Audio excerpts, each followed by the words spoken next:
My first board appointment was at Transnet. When we walked into Transnet, it was a grey man with grey beards and grey suits. Remember the story? And I was also on the board of IDC, where when we were at the IDC, because our issue was transformation, transformation in terms of bringing black people into these organizations, especially at the leadership positions, and women.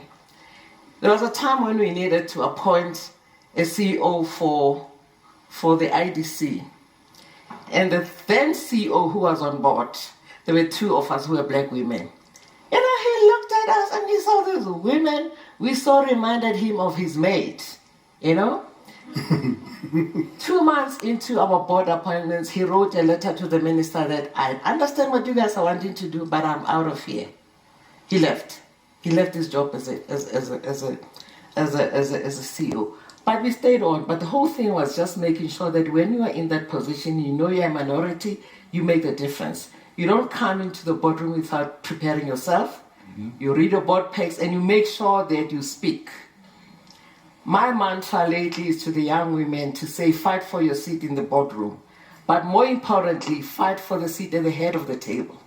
Because being in the boardroom is good enough, but be at the head of the table. That's where the difference happens. So that's what I'm doing. I'm mentoring young women, just making them understand that they deserve to be in the boardroom.